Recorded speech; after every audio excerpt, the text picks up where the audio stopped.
Hello, I'm Dr. Laura Murillo, President and CEO of the Houston Hispanic Chamber of Commerce. On behalf of our Board of Directors, we want to thank you for joining us today, and we want to wish you a very happy 2021. It's a year that I know we will see a lot of great news for our region, and to talk about some of that great news as it relates to businesses, the PPP loans. We have 3 invited guests who are going to give you updates.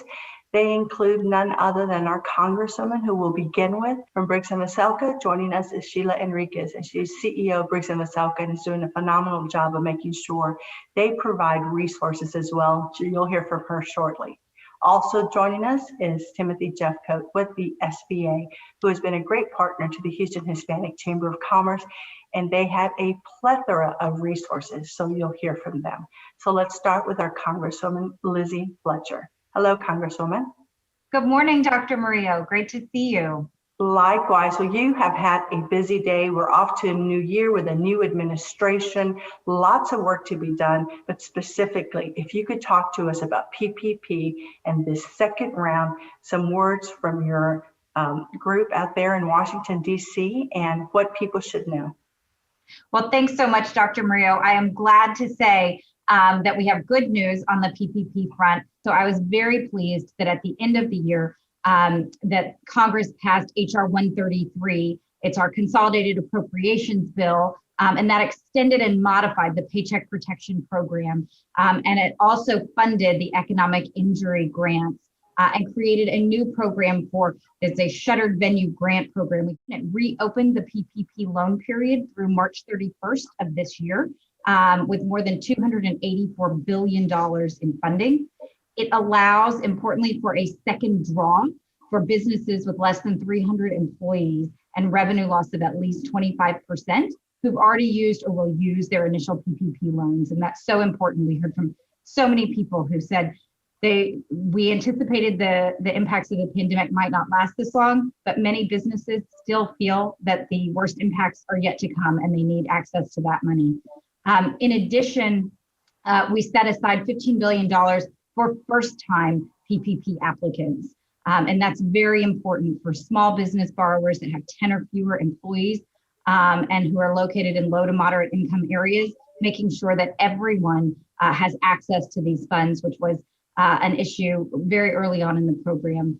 And one other thing I just want to mention, there's obviously a lot to cover, but it also expanded the use of PPP funds in this latest round of legislation to allow for the kinds of expenses that businesses are incurring as a result of the pandemic that didn't qualify the first time around. So funds for PPE, funds for investments to help business owners comply with health and safety guidelines, operating expenditures for things that were unanticipated. Those can all now be included. And so I think it's really important to see the extent of this.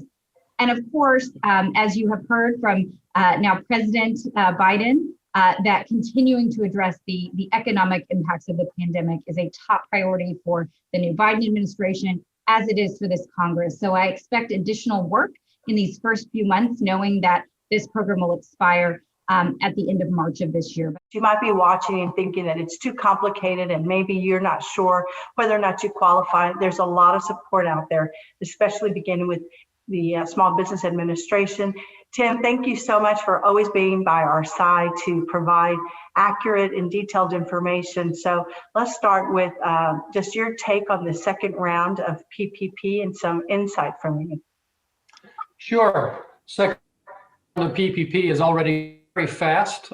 Just this morning in the Houston Business Journal, there was an article that highlighted the thousands of applications that have already occurred with some of the local banks. But it's a great opportunity whether you participated in PPP the first time it was available or whether you're now thinking about it. If it's a first time PPP, it's up to $10 million depending on the size of your business and your payroll.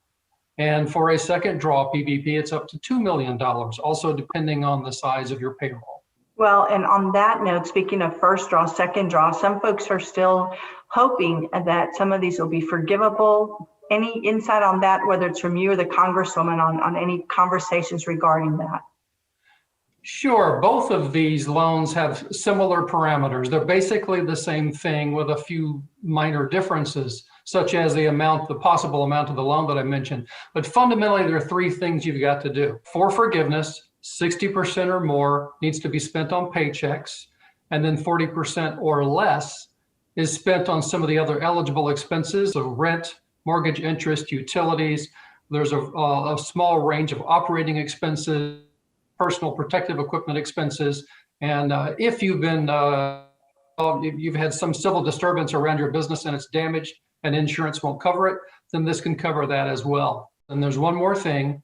You need to ensure that you're paying your folks at least 75% of what you used to pay them in terms of either wages or hours. Those are the three keys. If you do those, you should be able to get 100% forgiveness. I will say, Tim, that it is important to note that, of course, there's never fails that there be people out there who are trying to take advantage of the system, whether it is to file for businesses they don't have or to charge people for this service. Can you talk to us about that and some safety precautions small businesses can take? One of the things you can do is go to the SBA's website in Houston. If you just wanted to Google SBA Houston, we should be the first hit. And on that website will be a list of these banks. If you're looking for a PPP loan, I would encourage you to go find that list, choose a bank on there that looks good to you. It's probably the one you're already working with, and talk to them. Once you start talking to them about your PPP loan, then you will be corresponding back and forth with them, and you should never get anything from the SBA. The entire loan is going to be coming directly from that bank, and then they in turn engage with the SBA. So if you started receiving emails with an SBA logo on it, asking for social security numbers or passwords or things of that nature, realize that the SBA is not going to ask you any of that information in relation to a PPP. That's all going to happen directly with your banker. We encourage you to work with those banks where you may have a relationship and or your accountant. And so on that note, we're going to shift over to our friends over at Briggs and Maselka. Sheila, talk to us a little bit about some of the things that you want to make sure small businesses are aware of. Yes, Dr. Murillo, thank you so much. There are just a couple of things that I wanted to highlight that maybe just additional information that would help your listeners. So for the second draw of the PPP, additional eligible entities were added. So now 501c6 entities, for instance, such as Chamber of Commerce, housing cooperatives, and some news and marketing organizations are now part of the eligible entities. I also wanted to highlight that the goal really for the second draw, which is a great way of helping our most in need industries, they have also differentiated the hospitality industry and accommodations. And whereas for most borrowers, 2.5 times payroll is the maximum. For those in the NAICS code 72, which is your accommodations and hospitality, it is 3.5 times their 2019 payroll. And so that really is an intention to help the hardest hit industries. And I know as well, there is a huge effort to reach out to small businesses and minority owned businesses, which is really a good way of allowing them to take advantage of this opportunity they may have missed out on the first time. So time is of the essence. And, I just encourage everyone to reach out to your advisors, to your bankers. And again, the SBA has been a tremendous resource with giving out relevant information on a timely basis. Tim, could you talk to us a little bit about some of the things that businesses should have in place as they are contemplating applying for the PPP loan? What are some of the basic things they're going to need? The key things that you need to apply to calculate the amount of your loan is you need to know your average monthly payroll for the 12 months prior to applying to the loan. So let's say you were going to go today and apply at the lender of your choice, then you would want to know your average monthly payroll for the previous 12 months. You're going to take that number, multiply it by 2.5, and that's the amount of your loan. As Sheila mentioned, if you're looking at the second draw, you do exactly the same thing. You want to know your previous 12 months average monthly payroll. And for those NAICS code 72 firms, hotels and restaurants predominantly, it's a 3.5 time multiple. But as long as you have that handy, you're pretty much ready to go. And we know that unfortunately, especially the underserved communities, probably and possibly we know do not have a bank affiliation or a relationship with a banker, and possibly not even an accountant. What's your recommendations, either of you, Sheila or Timothy? Even for the small businesses that maybe only have a checking account, with a bank, it's important for them to reach out, because banks are really in an effort to help their clients are being educated, with the PPP. In fact, a lot of community banks have also stepped in, and I know a lot of our clients, for instance, that didn't have access with the larger banks. So many of them had to wait or had to didn't have access because the banks themselves had shut down their applications during the PPP-1 process. We were able to connect them with community banks that were immediately able to assist. And so when it comes to their advisors for businesses that have their tax returns prepared, I would start, with their CPA and start with their accountants and be able to connect them with a network of support that can help them through that process.